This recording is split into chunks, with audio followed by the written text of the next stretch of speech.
ট্রান্সমিটারের সাহায্যে প্রমাণ বার করে অবশেষে কোর্টে তোলে ধীমান সেন ও ভজনকে গীতা। বন্ধুরা, আমরা গীতার চলন্ত পর্বে দেখতে পাবো যে গীতার ট্রান্সমিটারের দ্বারা সমস্ত প্রমাণ অবশেষে পদ্ম তাদের বাড়ি নিয়ে আসলে গীতা স্বস্তিকের ল্যাপটপের দ্বারা সমস্ত প্রমাণ বার করে এবং সেখানে স্পষ্ট বলে ধীমান সেন যে সে তার জামাইকে মেরেছে এবং তার পিছনে সবথেকে বড় হাত তার এবং কিরণকান্তি সেসব দাঁড়িয়ে সমস্ত রেকর্ড এবং প্রমাণপত্র সে নিজে রেকর্ড করেছে এবং তার ভিডিওটা করেছে কৃপান। সে কথা শুনে সমস্ত রেকর্ড ট্রান্সমিটার দ্বারা শুনতে পাওয়া যায় এবং সেটা শুনে গীতা অবশেষে সে রেকর্ড কোর্টে পেশ করে এবং কৃপানের ও কিরণকান্তি ও ধীমান সেনকে কোর্টে ডাকা হয়।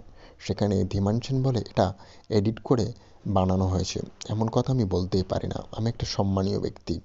সেই কথাতে গীতা প্রশ্ন করলে অবশেষে গীতা তার ফোনের রেকর্ডে এবং তার সিমটা পেশ করলে তাতে সমস্ত নাম্বার শো করে এবং সেখানে দেখায় যে ধীমান সেনই ফোন করেছে কিরণকান্তিকে।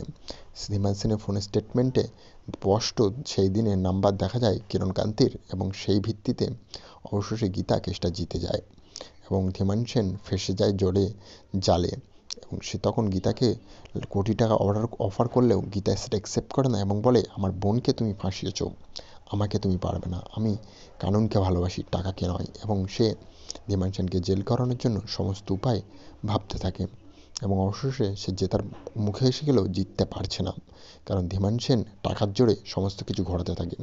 তাহলে কি জয় কার হবে বন্ধুরা? আপনারা কমেন্টে অবশ্যই জানাবেন।